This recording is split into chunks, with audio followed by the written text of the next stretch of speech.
Chiều.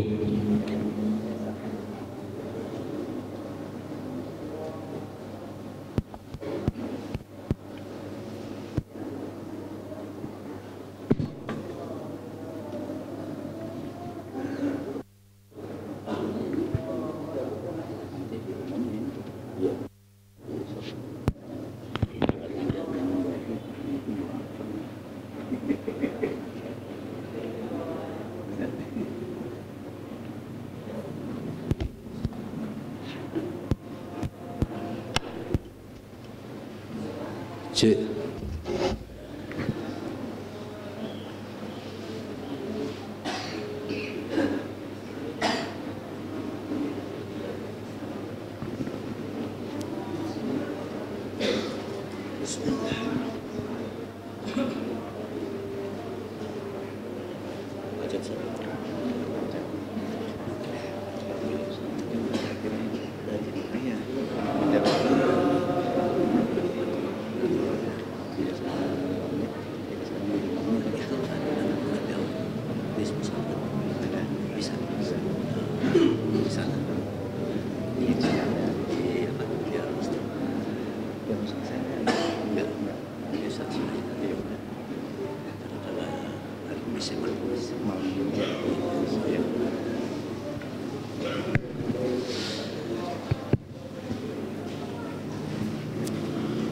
Assalamualaikum warahmatullahi wabarakatuh. Alhamdulillah rabbil alamin, wassalatu wassalamu ala asrafil anbiya'i wal mursalin sayyidina wa habibina wa syafiina wa maulana Muhammadin wa ala alihi wa sahbihi ajma'in, amma ba'du. Jamaah ta'lim yang kami hormati dan yang kami hormati guru kami Ustaz Jadi Ustaz Nabil Sih, para jamaah ta'lim yang berbahagia. Pertama-tama marilah kita menjadikan puji serta syukur kepada Allah Subhanahu wa taala. Mana pada malam taklim kita, artinya taklim kita yang terakhir, mudah-mudahan Allah masih berikan nikmat sehat wal afiat. Selawat dan salam kita aturkan pada junjungan besar kita Muhammad sallallahu alaihi wasallam. Jemaah sekalian, marilah kita buka pengajian kita dengan membacakan mulut Quran suatu Fatihah. Semoga amal ibadah kita yang kita lakukan mudah-mudahan terima oleh Allah Subhanahu wa taala, dan taklim kita selalu di penghujung kita sekarang di bulan Sa'ban tanggal 7 ini. Mudah-mudahan kita nanti pada Rebo yang akan datang kita penutupan, dan insya Allah juga nanti malam Kamisnya kita nisfu Sa'ban tanggal 5. Jadi mudah-mudahan malam ini pengajian kitab kita yang terakhir, nanti kita tawakuf dulu. Mudah-mudahan nanti yang penutupan pada Rebo yang akan datang kita bersama-sama berkumpul untuk menerangkan tentang nisfu Sa'ban, dan insyaallah akan sampaikan oleh guru kita nanti. Wala hajiniyah kulinati sawajah khurati Nabi Mustafa Rasulillah. Al-Fatihah. A'udzu billahi minasyaitonir rajim. Bismillahirrahmanirrahim. Alhamdulillahi rabbil alamin arrahmanir rahim maliki yaumiddin. Wa iyyaka nasta'in. Shiratal ladzina an'amta 'alaihim ghairil maghdubi 'alaihim. يا ربي بالمصطفى بلغ مقاصدنا واغفر لنا ما مضى يا واسع الكرم.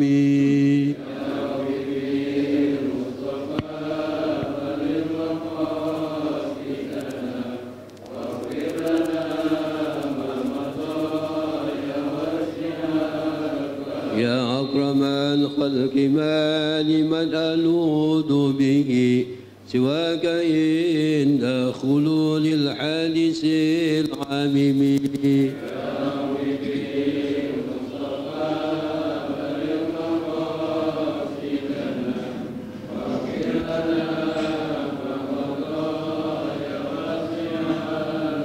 يا نفس لا تقنطي من زلة عظمت إن الكبائر في الغفران كالأمم. بلغ مقاصدنا واغفر لنا ما مضى يا واسع. اللهم صل وسلم وبارك عليه. Assalamualaikum warahmatullahi wabarakatuh. Bismillahirrahmanirrahim. Alhamdulillahirabbil alamin. Wa afdhalus salati wa atamu taslimi ala sayyidina wa maulana Muhammadin khatamil anbiya'i wal mursalin wa ala alihi wa sahbihi ajma'in. Subhanaka la ilma lana illa ma 'allamtana innaka antal alimul hakim. Rabbi shrah li sadri wa yassir li amri wahlul 'uqdatam min lisani yafqahu qawli wala haula wala quwata illa billahil aliyil azim. Amma ba'du. Hadirin bapak-bapak, saudara-saudara yang kami muliakan, senantiasa marilah kita mensyukuri nikmat Allah yang telah dilimpahkan kepada kita, baik nikmat dalam bentuk zahir maupun batin. Mudah-mudahan semua kenikmatan itu dapat kita pergunakan dengan sebaik-baiknya dalam rangka beribadah kepada Allah Subhanahu wa ta'ala. Salawat dan salam semoga tetap tercurahkan ke ribuan junjungan kita Nabi besar Muhammad sallallahu alaihi wasallam. Kita teruskan kajian dalam kitab Mukhtarul Ahadits An-Nabawiyah. Nabi bersabda, kullu musawwirin finnar yuj'alu lahu bikulli suratin sawwaraha nafsun fatu'adzibuhu fi jahannam. Rawahu Muslim an Ibni Abbas. Kullu musawwir finnar, tiap-tiap orang yang menggambar atau melukis atau membuat patung, finnar, mereka akan berada di neraka. Yuj'alu lahu bikulli suratin sawwaraha nafsun fatu'adzibuhu fi jahannam. Arti umumnya, ciri khas orang yang membuat gambar atau patung itu nanti masuk neraka, dan ketika di neraka itu disiksa bikulli suratin sawwaraha nafsun. Pemahamannya, apa-apa atau patung atau gambar yang pernah dia bikin, sawwaraha nafsun, itu akan dibentuk seperti makhluk, yang makhluk itu adalah untuk menyiksa orang yang pernah gambar atau membuat patung. Ini memang bahasa Nabi, sawwaraha nafsun, artinya kalau di dunia dia pernah atau sering membuat patung, nanti pasti masuk neraka. Dan di antara rentetan azab itu, siksaan itu adalah justru patung-patung yang pernah dia bikin, justru patung itu yang menyiksa. Itu bahasanya sawwaraha. Cuma kita kaji lebih jauh sekarang. Musawwir, ya, musawwir itu adalah orang yang membuat gambar, itu musawwir. Surah itu gambar pakai sod, tapi kalau surat, ya, beda lagi. Surat dengan surat. Kalau seperti Al-Baqarah namanya surat, bukan surah. Surah itu bentuk atau gambar. Setelah kita kaji hadis ini, dan ini hadis yang sahih, ya, karena diriwayatkan oleh Imam Muslim. Yang dimaksud musawwir itu adalah orang yang sengaja membuat patung atau gambar yang tujuannya untuk disembah, gitu. Kan fleksibel kita kaji hadis. Jadi yang dimaksud orang yang menggambar, melukis atau membuat patung yang tujuannya utamanya untuk disembah. Ya berarti kalau sekarang nih orang-orang yang biasa moto gitu, ya, ini tidak termasuk musawwir ini. Kalau musawwir semua ada di neraka, tertutup semua. Iya, yang biasa ini termasuk ini video ini kan, yang foto, yang video, yang VCD dan sebagainya, semuanya pada masuk neraka itu. Yang dimaksud di sini adalah musawwir, orang yang sengaja membuat gambar atau patung untuk disembah, gitu. Jadi di sini harus kita kaji lebih jauh tentang maksud hadis Nabi kita Muhammad sallallahu alaihi wasallam. Jadi kesimpulannya, kalau ada orang membuat gambar atau patung yang sengaja untuk disembah atau potensi untuk disembah, itu haram. gitu. Jadi meskipun dia tidak niat untuk disembah, tapi potensi banget kemungkinan besar untuk disembah itu jadi ikut haram.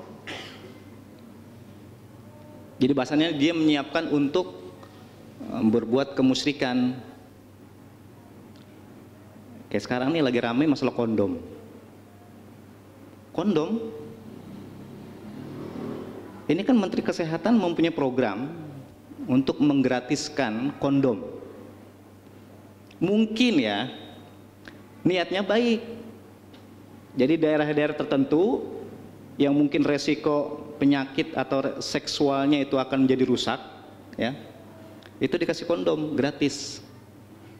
Cuma khawatir yang nerima itu bukan mereka, pelajar-pelajar yang nerima, remaja-remaja yang nerima.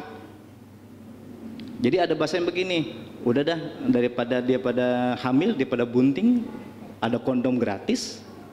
Jadi potensi untuk berbuat kemaksiatan lebih tinggi gitu. Makanya hal-hal seperti ini bukan hanya niat baik, caranya pun harus baik. Makanya niat dari Menteri Kesehatan mungkin baik, cuman caranya yang nggak baik. Saya berani katakan tidak baik. Kalau niatnya sih mungkin baik kan, jangan sampai nanti penyakit menular gitu. Cuman kan digratisin begitu, orang yang setengah-setengah nggak mau jadi mau, yang setengah-setengah takut jadi berani.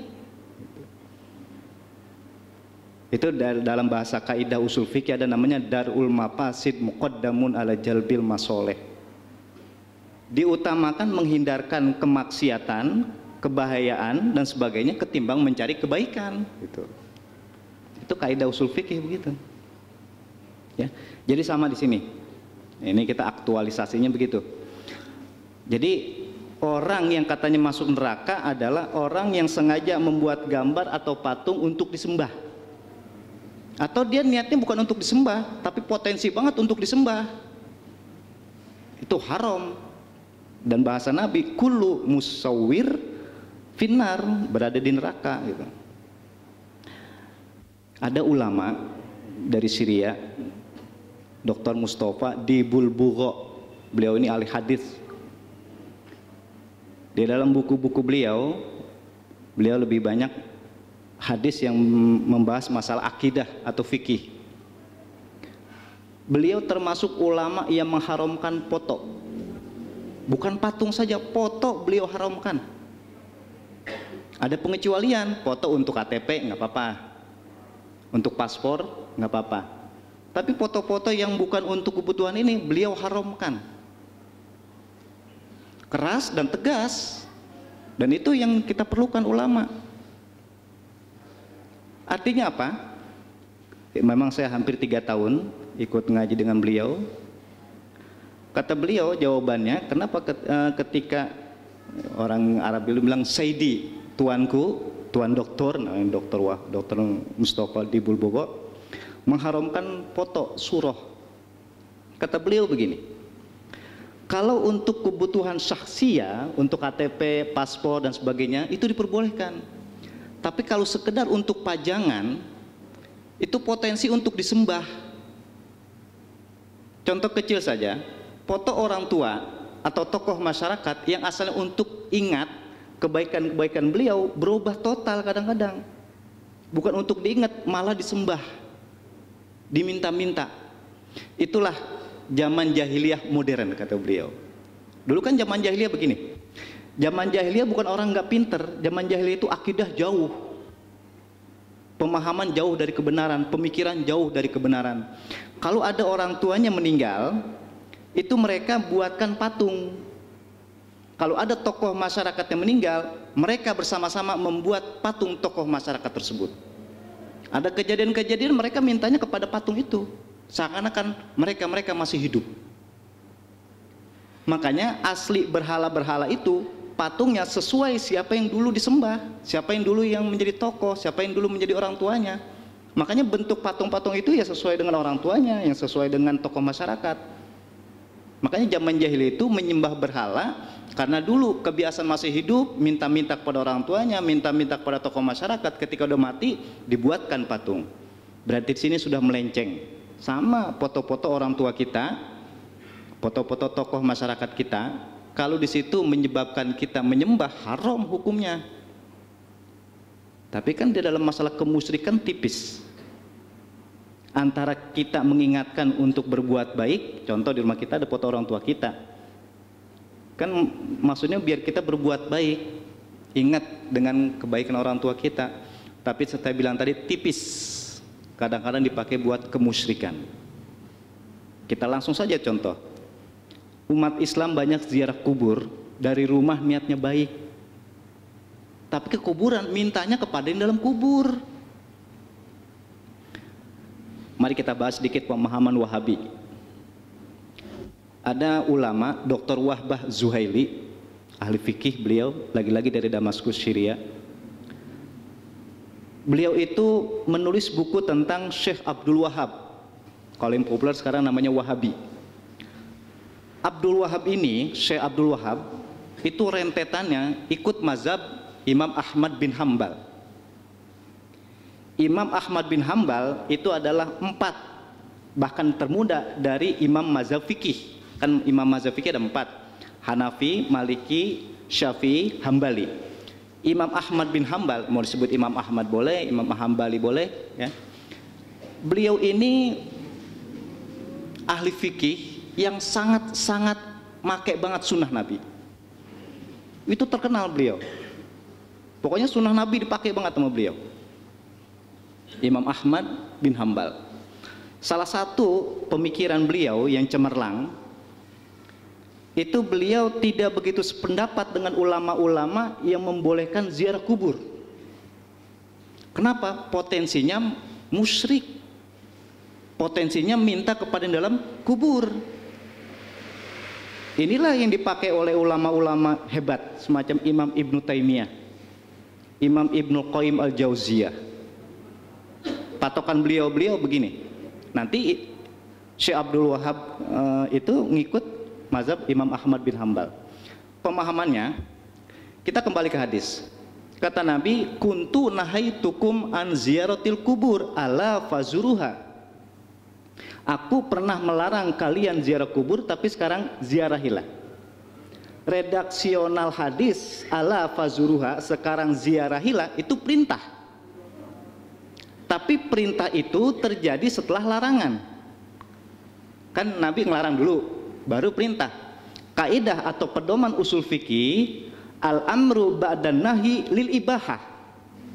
Kalau perintah datangnya setelah larangan, berarti bermakna boleh. Jadi ziarah kubur bukan hukumnya sunnah, apalagi ada yang mewajibkan, salah. Ziarah kubur itu hukumnya boleh, bukan wajib. Jangan patokan kepada ala wazuruha, itu perintah. Itulah makanya ngaji usul fikih, kalau ada perintah tapi sebelumnya larangan, itu bermakna boleh. Gitu.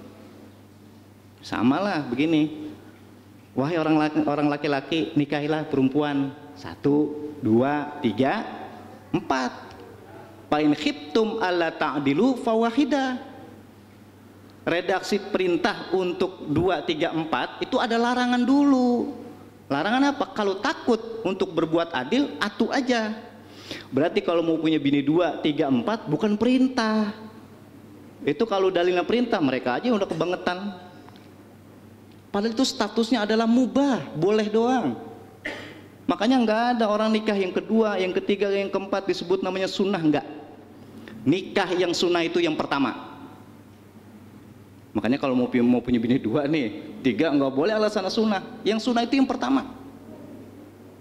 2, 3, 4 itu hukumnya boleh aja. Ya boleh itu nanti pengaruh mampu berbuat adil atau tidak. Sama persis ketika kita kaji di sini. Jadi masalah tadi Dr. Mustafa Dibul Bugho atau yang terkenal Dr. Bugho itu mengharamkan gambar begitu karena potensi untuk bermusyrik kuat. Kemungkinan besar untuk bermusyrik kuat dengan foto, dengan patung dan sebagainya. Makanya beliau mengharamkan. Dan ini didukung oleh ulama-ulama. Apakah kita nggak kena imbasnya? Kita kena imbasnya. Tergantung kita. Kalau di rumah kita menyebabkan kita musyrik, nggak boleh ada foto. Tapi kalau di rumah kita banyak foto orang tua kita, foto kiai, tokoh masyarakat dan sebagainya, tidak menyebabkan musyrik, nggak apa-apa. Jadi lagi-lagi kembali kepada kita gitu. Sama orang ziarah kubur, kalau kita kuat, kita mantap ziarah kubur mintanya kepada Allah, monggo silakan. Tapi kalau sangat-sangat memungkinkan minta kepada dalam kubur, haram. Nggak ada sunnahnya ziarah kubur, nggak ada. Kalau yang memungkinkan orang berbuat musyrik. Makanya pemahaman Wahabi itu tidak semuanya salah. Makanya sekarang banyak orang menyalahkan Wahabi. Kadang-kadang nggak jelas Wahabi, udah menganggap Wahabi aja. Contoh begini. Di Madinah dan di Mekah, Saudi ya, negara Saudi secara umum, Saudi lah maksud saya. Itu yang namanya kuburan semua diratakan. Gitu. Tujuannya pendapat Syekh Abdul Wahab itu berpedoman kepada Imam Ibnu Taimiyah, Imam Ibnu Qayyim Al-Jauziyah, pendapatnya Imam Ahmad bin Hambal, bahwa ziarah kubur itu enggak boleh kalau dikhawatirkan musyrik. Tapi kalau jauh dari kemusyrikan silahkan. Gitu. Tapi kaidah usul fiqh kita di Darul Mafasid Muqaddamun ala Jalbil Masoleh, ingin mengingat kematian, ingin mendoakan kepada orang yang meninggal, tapi untuk minta kepada yang dalam kubur lebih kuat, mendingan jangan gitu. Maka aslinya sebetulnya bukan dilarang ziarah kubur gitu. Bukan pelarangan. Dibatasi, ada kekhawatiran minta kepada dalam kubur. Jadi dibatasi aja, jangan sampai orang ziarah kubur minta kepada dalam kubur gitu. Makanya dibatasi. Nah, cuma karena di Saudi itu gabung ya pemahaman Wahabi dengan pemimpinnya, dengan kerajaannya, akhirnya dipukul rata. Nggak boleh ziarah kubur gitu. Padahal aslinya bukan nggak boleh. Diwanti-wanti.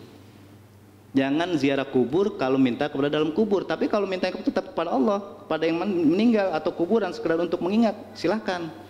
Cuman pemerintah punya putusan lain, pukul rata aja udah, kuburan nggak boleh ada tanah yang apa istilahnya, munjung-munjung nggak boleh, rata aja semuanya udah, sampai ke kuburan Nabi. Emang boleh kita lama-lama sono? Jalan terus tadi ya, jalan terus, nggak boleh berhenti. Artinya bukan pelarangan sebetulnya, pembatasan. Dikhawatirkan minta kepada dalam kubur. Cuman pemerintah lain lagi. Ah, kagak pakai dah. Maksudnya begitu, nggak pakai khawatir-khawatir, larang aja udah gitu. Itu pemahaman aslinya ya. Nah, baik, kita teruskan. Jadi musawwir di sini bukan berarti tukang foto gitu. Kalau tukang foto semuanya di neraka, kita nggak ada yang moto. Jadi maksud musawwir itu adalah orang yang moto, orang yang melukis, orang yang mahat, bahasanya orang yang membuat patung yang tujuannya untuk disembah. Itu nggak boleh. Baik, kita teruskan hadis yang kedua. Kata Nabi, kullu mauludin yuladu alal fitrah hatta yu'riba anhu lisanu fa abawahu yuhawidani au yunassirani au yumajjisani. Rawahul Aswad bin Surai'. Kullu mauludin yuladu alal fitrah. Ini yang populer. Setiap anak yang dilahirkan itu dalam keadaan suci ya. Nah, ini yang sering kita bahas. Kullu maulud, setiap anak yang dilahirkan dia dalam keadaan suci, baik bapak ibunya orang Islam, baik bapak ibunya orang kafir, atau nauzubillah hasil anak zina, anak ini adalah suci gitu. Jadi anak orang kafir ini suci,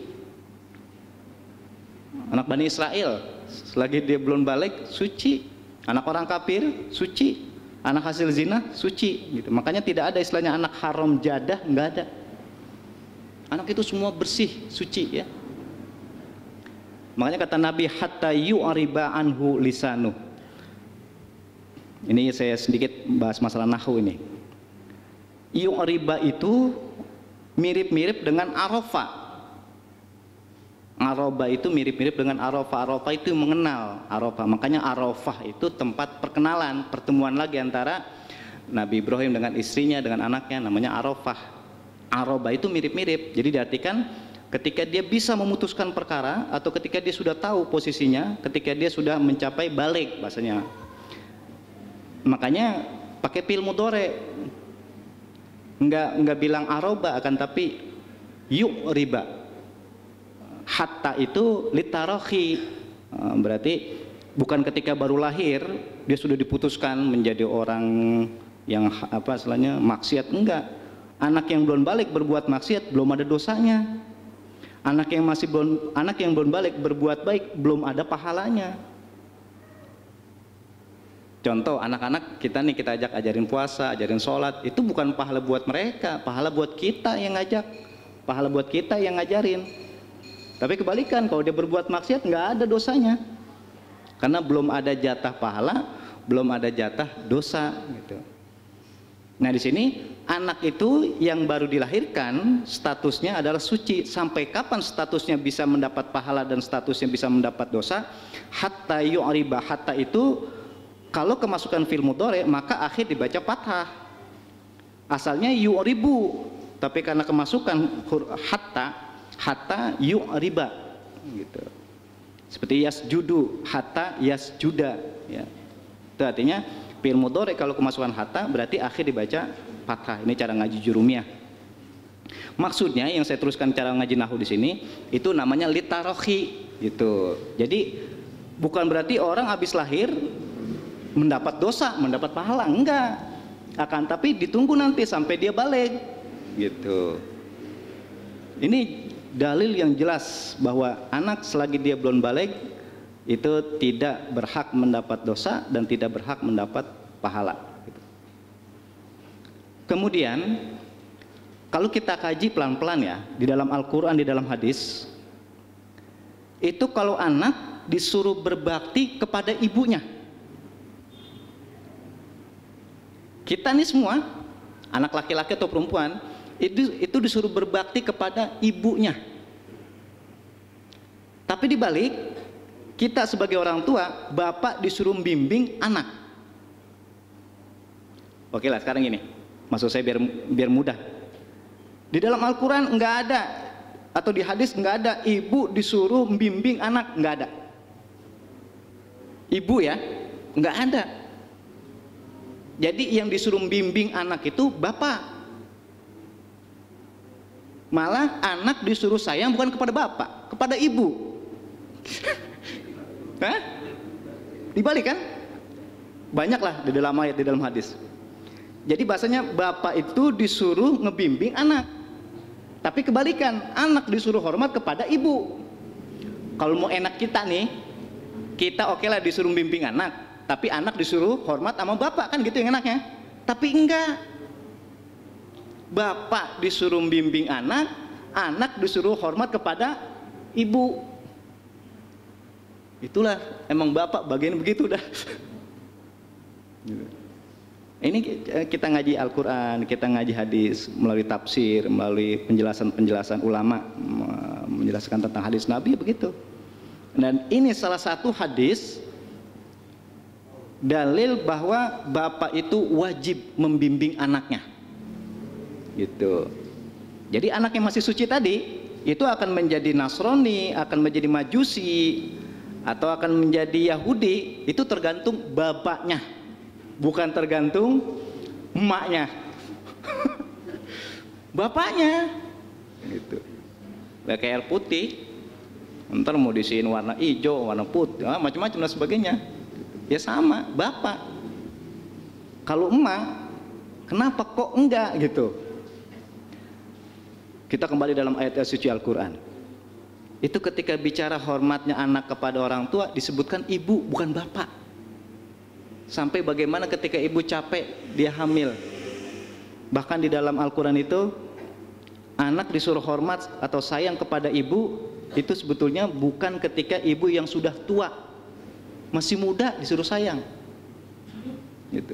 Tapi kenyataannya, anak itu hormat sama orang tuanya kadang-kadang orang tua udah tua. padahal disuruh sayang dari masih muda. Coba dah, kita yang masih muda nih umur 50, kita masih gagah jalan, anak kita ngerendeng, dituntun, nah kita marah. Gue masih gagah udah dituntun kan gitu. Itu artinya tadi memang bapak wajib membimbing anaknya, tapi anak disuruh hormat kepada ibu. Kesimpulannya begini, kesimpulannya kalau ada anak, gitu maksudnya ini, kalau ada anak hormat sama bapaknya, pasti dia hormat sama ibunya. Itu pedoman dah. Kalau kita nih sebagai anak, sama bapak kita hormat, sama ibu kita pasti kita bisa hormat. Tapi kalau sama bapak aja kita nggak hormat, bapak kita nggak hormat nih, sama ibu bisa kita nggak hormat. Makanya patokan, bapak itu patokan. Kenapa? Sebab di dalam sayang anak kepada ibu, tapi dalam segi hukum anak kepada bapak. Contoh nasab, nasab kita berkata kita sayang banget sama ibu kita, nggak ada nasab anak ke ibu, nggak ada. Semuanya pasti ke bapak, meskipun dia gedeg banget sama babanya, meskipun dia benci banget sama bapaknya, tetap nasabnya kepada bapak. Makanya kalau ada anak hormat sama bapak, sama ibu pasti dia hormat juga. Tapi dibalik, kalau ada anak hormat sama ibunya doang, belum tentu dia bisa hormat sama bapak. Sama persis yang sering saya bilang, kalau ada suami rajin ibadah, saya berdoa ini bahwa bapak yang ada di sini, saudara-saudara yang ada di masjid nih, kita ahli ibadah, istri-istri kita mau tidak mau ahli ibadah juga. Pedoman udah itu. Suami-suami yang rajin ibadah, mau tidak mau istrinya harus rajin ibadah, sebab kita suami tanggung jawab. Sama persis tadi, kalau ada anak bisa hormat sama bapaknya, dia pun bisa hormat kepada ibunya. Dibalik lagi, kalau ada seorang istri rajin ibadah, belum tentu suaminya rajin ibadah.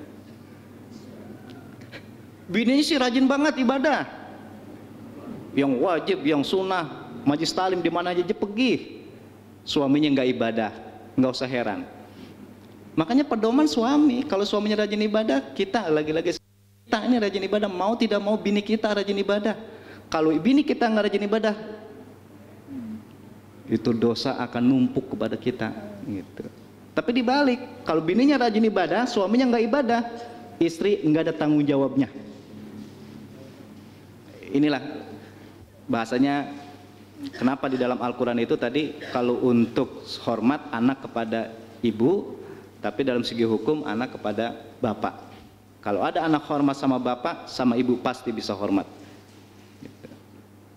Tapi kalau dia bisa hormat hanya kepada ibu, belum tentu dia bisa hormat kepada bapaknya. Gitu ya. Inilah kita teruskan kajian di sini bahwa setiap anak yang baru dilahirkan, kemudian sebelum dia balik itu adalah anak yang suci, ya. Dari siapapun tadi, hasil zina, anak kafir, apalagi sesama umat Islam, ya, bapak ibunya Islam, itu adalah anak yang suci, fitrah, ya, fitrah itu suci. Nah, tanggung jawab bapaknya itu fa'abawahu, ya, menjadi orang Yahudi, menjadi orang Nasrani atau orang Majusi, gitu. Ini dua hadis, ya, kesimpulannya. Yang pertama tadi masalah akidah, jadi orang yang membuat gambar, patung, lukisan potensi untuk disembah, maka dia akan masuk neraka. Yang kedua, sifat fitrah anak itu berlaku sampai dia balik. Makanya sebelum dia balik, orang-orang tua inilah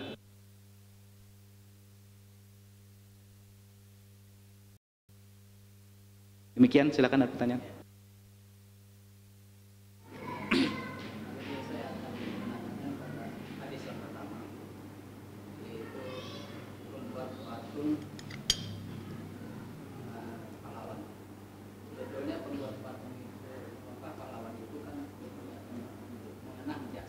Baik. Jadi kalau ada yang memutuskan pahlawan itu, nah itu siapa yang berdosa? Apakah si pembuat atau yang memutuskan itu yang berdosa? Ya? Karena pembuat itu kan tujuannya hanya Betul. untuk mengenang jasanya. Baik, dan sangat menarik.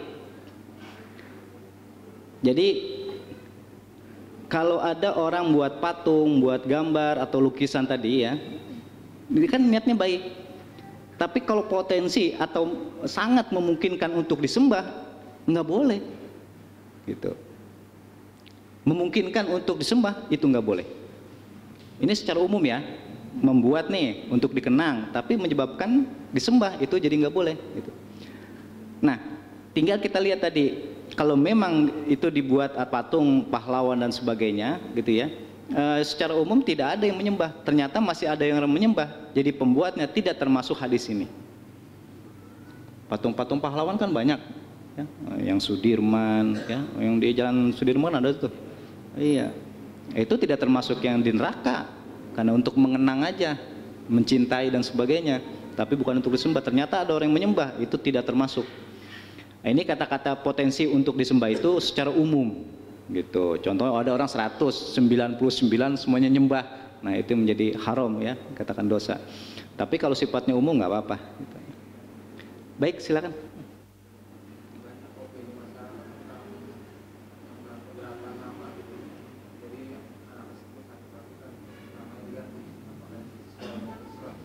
Ya, sering saya kemukakan di beberapa kesempatan itu begini.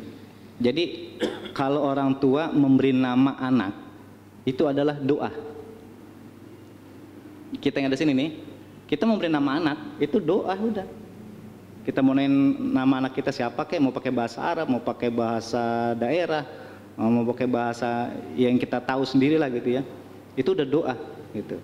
Makanya tidak ada istilah dan Islam tidak membenarkan penggantian nama, katanya ini namanya kebangetan berat. Atau kalau nama ini dia sakit mulu, nggak ada itu. Betul, kecuali namanya memang tidak sesuai artinya. Contoh, ada Abdul Jahannam. Siti Nar gitu kan. Nah, itu kan jelek. Masa Siti Neraka gitu ya. Nah, itu kan tidak sesuai meskipun bahasa Arab. Jadi kalau itu boleh diganti. Tapi kalau selagi nama itu doanya baik ya, kan semua nama anak itu doa, dan itu nggak ada dan tidak dibenarkan untuk mengganti. Ada contoh anak umur 15 tahun diganti karena kita mulu, pas diganti masih sakit aja, diganti lagi, lahirnya mati juga. Itu menarik. Jadi nggak ada. Itu timbul nanti kemusyrikan gitu ya. Nah, nanti saling menyalahkan dah. Jadi nama itu nama yang baik dan itu tidak ada istilahnya nanti penyebab sakit atau jadi sengsara dan sebagainya. Udah kita tetepin aja nama-nama itu aja udah. Baik, silakan. Silakan. Tadi hubungan dengan yang Pak bilang bahwa anak itu hormatnya ke ibu. Baik. Bapak membimbing gitu ya. Ada dua hal Pak Ustaz. Pertama, andai kata si istri ini melakukan kesalahan, katakanlah dia mendekati syirik gitu ya. Si anak itu membela ibunya, tapi bapaknya ini kan tidak setuju. Satu itu. Kedua, laki-laki itu kan umumnya bekerja di luar rumah gitu ya, sementara yang di rumah itu kan si istri gitu ya. Kita menitipkan anak kita ke istri kita, bagaimana itu? Baik, iya. Pemahaman kita sayang sama ibu atau anak lebih hormat kepada ibu selagi ibu tidak bertentangan ajarannya terhadap Islam. Tapi kalau bertentangan nggak boleh. Ada bahasanya la ta'ata li makhlukin fi ma'siyatillah, nggak boleh taat sama sekali. Itu la linafsil jinsi, cara ngaji nahwu, la linafsil jinsi ketemu mufrad la ta'ata, nggak boleh sama sekali taat kepada makhluk. Kata-kata makhluk itu siapa aja, teman kita, tetangga kita, guru kita, bahkan orang tua kita nggak boleh patuh. Jadi jangan mentang-mentang disuruh hormat sama ibu, apa aja yang disuruh sama ibu meskipun itu salah kita ikutin, nggak boleh. Kita harus mempunyai ketegasan, termasuk di sini hatta ya'riba, karena udah tahu nggak boleh. Kecuali kalau masih bocah, masih anak-anak tadi belum balik, dia ikut apa adanya. Tapi kalau sudah balik nggak boleh. Contoh dilarang sholat, dilarang puasa, ya anak harus melawan, gitu. Ada waktunya. Jadi di sini pemahamannya disuruh ikut apa kata ibu, lebih hormat kepada ibu selagi ibu itu tidak bertentangan dengan Islam. Tapi kalau bertentangan nggak boleh taat, wajib malah wajib mencegah atau wajib menghindar, gitu ya. Dan tadi menariknya kepada bapak itu, jadi bapak wajib membimbing anaknya, ya, dalam rangka apa? Jangan sampai dia menjadi orang kafir atau orang yang tidak ibadah. Itu kewajiban bapak. Nah, nanti masalahnya apa? Dia mau terus-terusan membimbing, atau dia amanatkan kepada istrinya, atau dia amanatkan kepada guru dan sebagainya. Itu salah satu kewajiban bapak udah. Contoh, bapak nggak sempet karena kerja di luar, ibu juga kagak sempet karena punya tugas di luar, cari pembimbing gitu. Itu disebut namanya bapak yang menjadikan Yahudi, menjadikan Majusi, menjadikan Nasrani. Bukan berarti bapak terus-terusan 24 jam bimbing anak, dan bukan berarti ibu 24 jam bimbing anak, enggak. Pokoknya siapa saja yang mempunyai kesempatan itu. Nah, tapi menariknya ada bahasanya al-um madrasatul ula gitu. Jadi sekolah yang pertama itu adalah ibu. Jadi sebelum dia mendapatkan pendidikan dari orang lain, pasti dia akan mendapat pendidikan dari ibunya. Jadi ibu itu dianggap sebagai sekolah yang pertama. Tapi bukan berarti harus ibu terus-terusan, bisa diserahkan kepada orang lain. Salah satu contoh, mungkin ibunya ada kegiatan atau ibunya meneruskan profesi dan sebagainya, diserahkan kepada orang. Tapi tentunya yang amanah gitu, yang bisa dipercaya. Nah, jadi bukan berarti harus 24 jam bersama ibu atau 24 jam bersama ayah. Nah, jadi tadi dikondisikan aja, dititipkan kepada seorang pengajar dan sebagainya. Kalau ternyata si anak itu tidak menjadi anak baik gitu ya, karena si ayah itu sudah menitipkan dan hanya bisa ngecek sekali-kali katakanlah yang awam gitu ya, terus tanggung jawabnya bagaimana? Baik, ada bahasanya begini, kayak anak kita nih, ini semuanya nauzubillah ya. Kita berpesan anak kita yang sudah balik, kalau keluar rumah jangan sampai meninggalkan sholat. Itu udah melakukan kewajiban kita. Ternyata dia di luar rumah kagak sholat, itu lepas tanggung jawab bapak. Atau ketika mau keluar rumah, anak-anak yang udah SMA kan udah SMA atau aliyah kan udah pada wajib sholat itu. Kata ibunya, nah nanti di sekolahan jangan lupa, jangan sampai meninggalkan sholat. Ternyata di sekolahan dia nggak pernah sholat, lepas tanggung jawab ibu. Gitu. Jadi yang saya maksudkan tadi, bukan 24 jam bersama anak. Yang penting kita sudah menganjurkan dan mengingatkan gitu. Ya nanti kalau sudah di luar dia melakukan, itu tidak berdosa lagi kita karena kita sudah mengingatkan gitu ya. Baik, silakan, ada lagi. Silakan, Ustaz. Tentang nasab tadi, ada satu daerah di Sumatera Utara, dia itu meninggal si A, laki-laki, tapi dinnya itu disebutkan di satu. Kemudian yang kedua,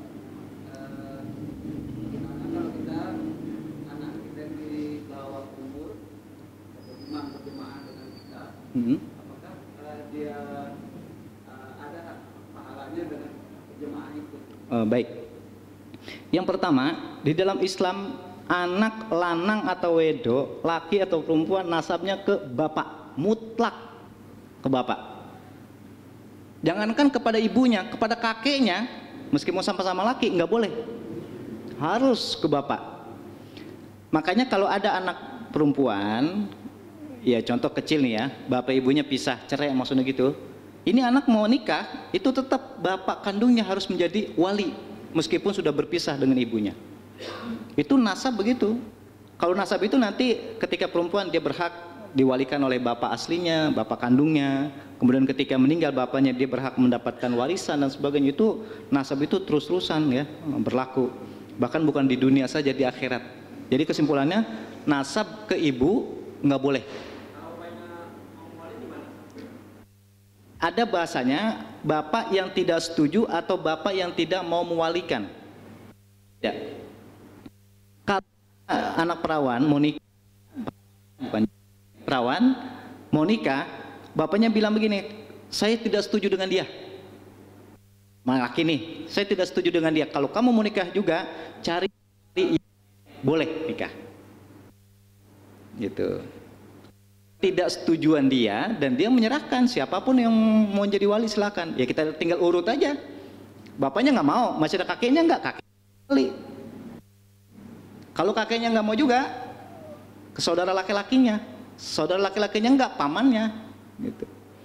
Jadi sebetulnya ada hak ya setiap itu untuk nikah, termasuk ada hak untuk nikah.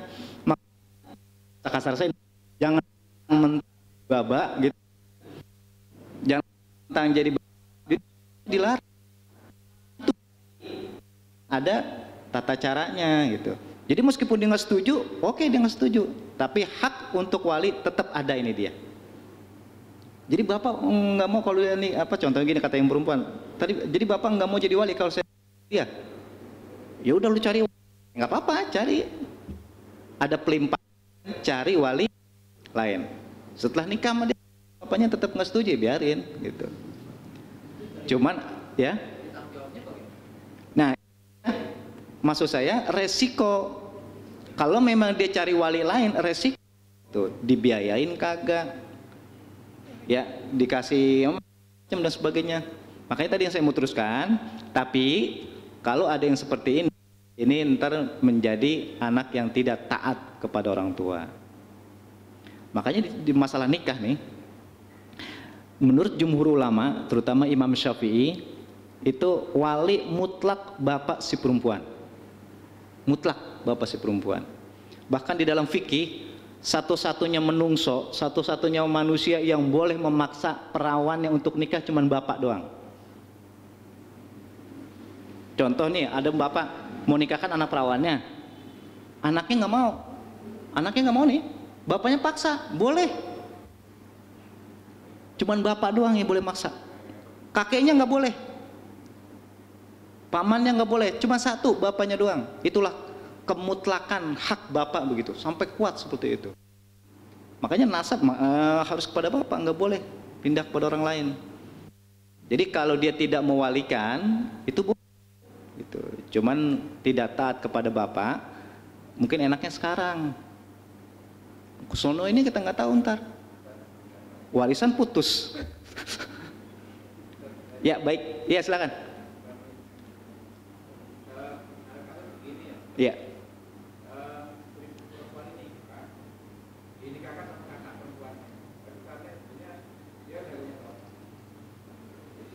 Walinya kakak perempuan.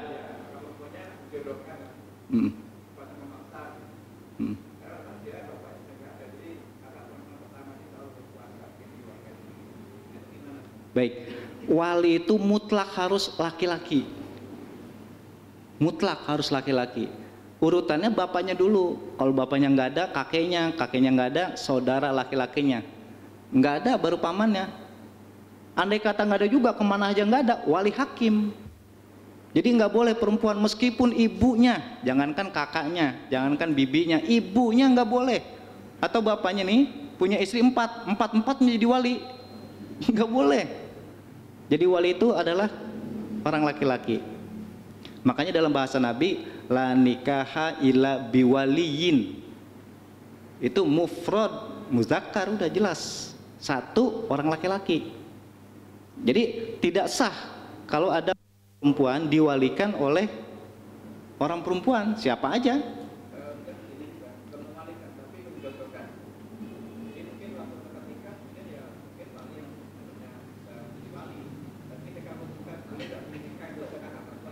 Oh boleh. Kalau jodohin, apa istilahnya sekarang, ngamprogin, iya nggak apa-apa. Yang penting walinya yang sesuai hukum, nggak apa-apa. Jodohin nggak apa-apa. Ya. Kakeknya, kakaknya, adiknya juga boleh. Wali orang laki-laki, ya bapaknya dulu yang pertama. Jadi untuk masalah jodohin nggak apa-apa ya. Nemuin itu, nyomblangin nggak apa-apa, tapi kalau wali harus sesuai hukum bapaknya dulu gitu. Caloin biro. Ya baik, silakan. Tadi imam, jadi yang imam itu bapaknya, terus anak. Nah, itu ada namanya litarbiyah. Dan ini hal yang bagus ya, hal yang bagus. Jadi kita tuh sebagai bapak bukan berarti harus di masjid terus. Kita ajak anak kita di rumah, ya istri kita, atau kalau enggak ya sekalian langsung ke masjid. Ini maksud tarbiyah, didikan. Jadi kalau ada seorang bapak ngajak anaknya yang belum balik, itu kita bilang imaman. Nah, anak kita bilang makmuman boleh. Karena yang wajib niat itu makmum. Kalau imam enggak. Contoh imam nih, lagi jamaah nih. Usolli fardhu isya gitu kan. Lillahi ta'ala. Yang wajib bilang makmuman ya makmum yang ikut.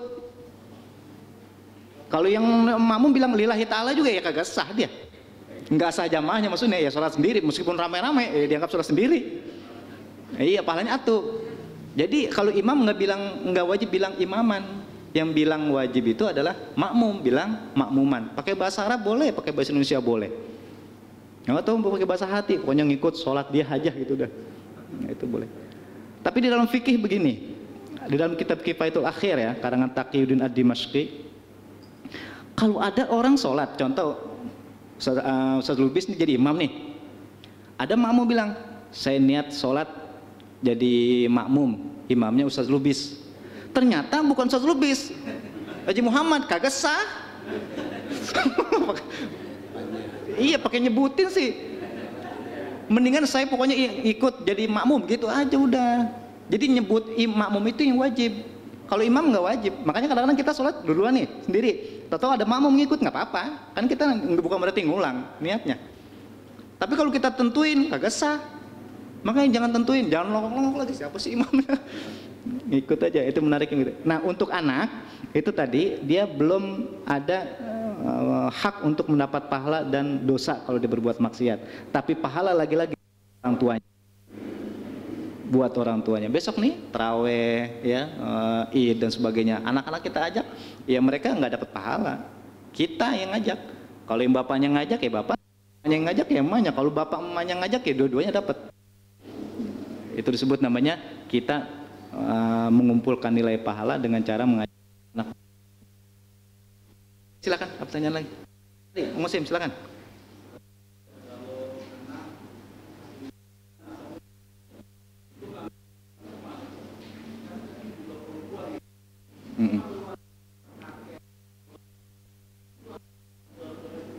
Ya, setelah kalau anak hasilnya wali hakim. Wali hakim itu kalau di Indonesia sekarang ya gitu. Nggak boleh yang mewalikan itu bapak yang sekarang menikahi ibunya atau kakek dari bapak, boleh. Meskipun itu dari dia dulu, yang spermanya dari dia, nggak boleh. Karena sah. Belum nikah, belum sah. Mutlak itu. Mendingan dari awal jangan ngomong aja dah wali hakim. Kalau dia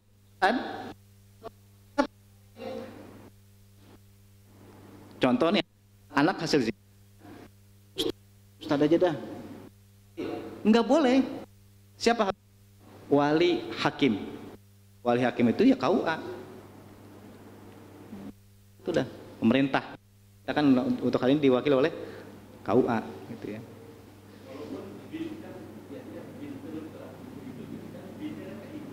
Betul.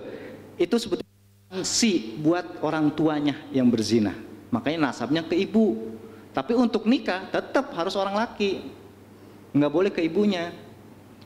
Makanya di dalam Al-Quran itu jelas mutlak. Kalau anak sayang harus lebih sayang kepada ibu. Tapi dalam segi hukum harus ke bapak. Nggak ada ke hukum itu ke ibu. Berarti termasuk wali nikah itu nggak boleh ke ibu. Meskipun nasabnya ke ibu. Itu yang membedakannya. Jadi kalau hukum tetap ke bapak. Kalau bapaknya nggak ada, ya udah. Nah, dia harus memerintah atau wali hakim, gitu ya. Itu kan begini. Kalau hasil zina itu ngerembet setelah nikah, nah, waris, ada. Dari warisan itu dia dapat dari ibunya, dari bapaknya nggak ada. Dari bapak apa? Contohnya maksudnya gini, ada orang laki, ibunya bukan berhak warisan dia hanya berhak mendapat atau wasiat. Lagi-lagi itu terbatas sampai sepertiga saja. Nggak boleh lebih dari sepertiga. Sepertiga itu paling besar.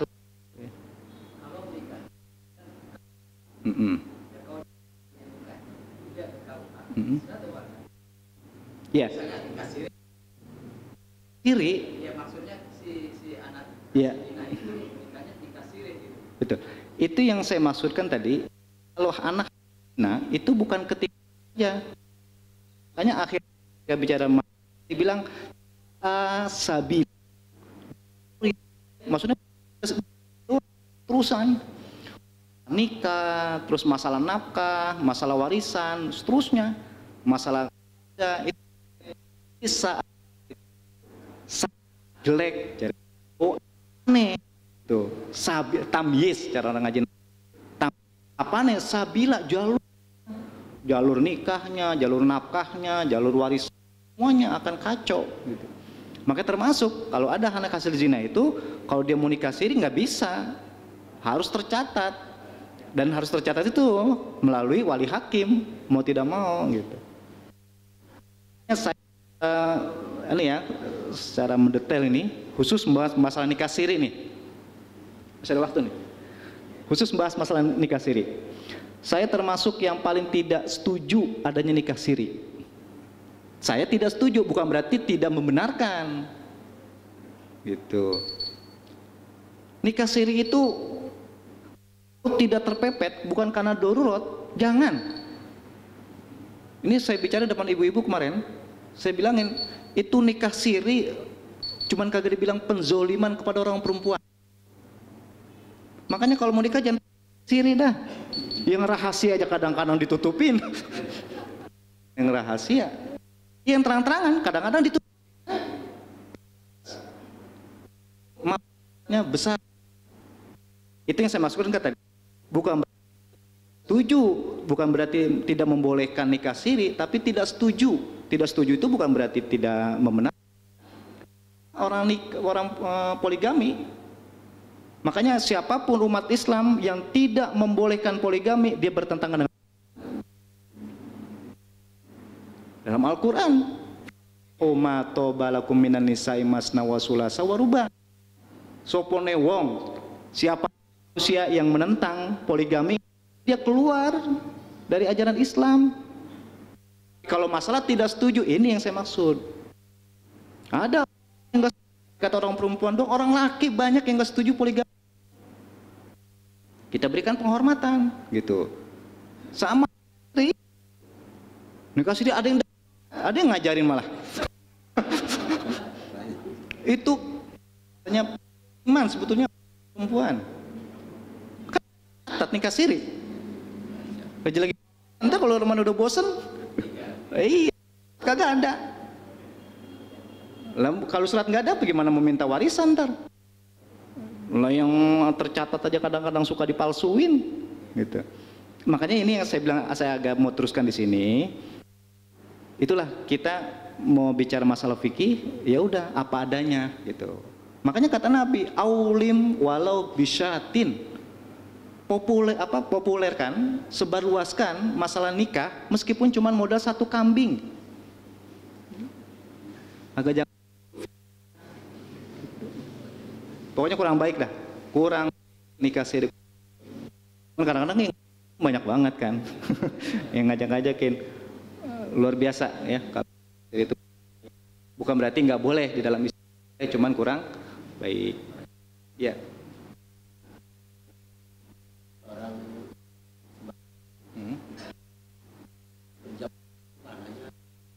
Ya. sendiri dia berarti dapat 1. Statusnya dia sembahyang sendiri, terus berubah enggak si yang bukan sembahyang sendiri menjadi jamaah, nggak ada makmum gitu. Jadi berjamaah berarti kan. Kalau ada satu dia jadi ikut imam, berubah nggak si imam tadi, si yang sembahyang sendiri? Dia udah selesai sholat kan, ada orang sholat dia jadi makmum gitu maksudnya. Itu dia statusnya jadi yang dia udah sholat tadi jadi yang kemudian nih yang lagi mau sholat jamaah. Cuman yang udah sholat jangan jadi imam gitu.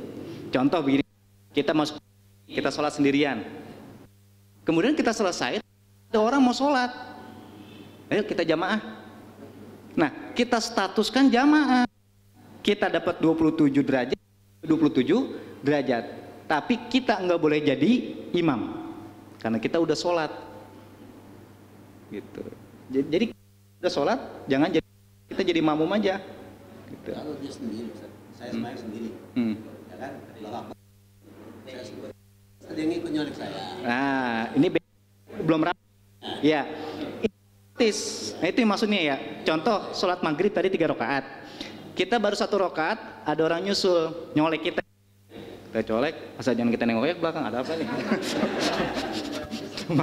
Maksudnya adalah ini dia mau jadi makmum. Nah, kita otomatis saja udah jadi imam. Otomatis. Nah, yang tadi wajib niat itu adalah makmum, bukan imam. Nggak usah dirubah. Pas kita dicolek, ya udah kita ulang. Usolli fardhu bilang makmuman, enggak. Kita terusin aja. Jadi maksudnya status jadi jamaah itu otomatis dengan ada yang mengikut di belakang. Meskipun cuma 1 orang.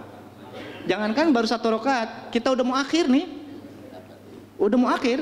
Yang lagi pokoknya yang penting sebelum salam itu status kita menjadi jamaah.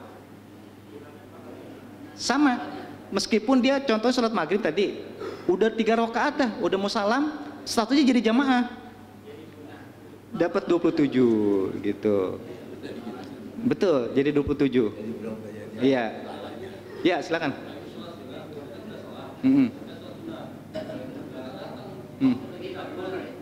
Padahal kita sholat sunat. Nah, itu diantara kenapa kok kalau kita mau ngikut jamaah itu kita colek imam. Itu diantaranya. Jadi hikmatnya kenapa sih kok kita kalau mau ngikut jadi makmum itu imam mencolek pundaknya. Imam harus paham kalau ada orang nyolek begini kasih, kalau dia lagi sholat sunat entah begini, entah jangan begini. Jadi batal gitu. Tapi menariknya begini, itu kalau di imam ngerti, ya kan? Yang tadi kan yang ngerti, jangan nih maksudnya jangan ikut saya sholat sendirian. Tapi kalau dia nggak ngerti, dia terusin aja. Itu yang di belakang mendapat status jamaah, gitu. Karena ketidaktahuan yang di belakang, yang di depan kan pada sholat sunat, dia nggak berubah jadi sholat jamaah nggak. Yang di depan nih, dia tetap sholat sunat, gitu. Itu baik, demikian kajian kita. Mudah-mudahan kajian dan pertemuan kita ini semuanya mendapatkan keridhaan dan nilai kebaikan pahala dari Allah Subhanahu wa taala. Bitilka niyah, Al-Fatihah.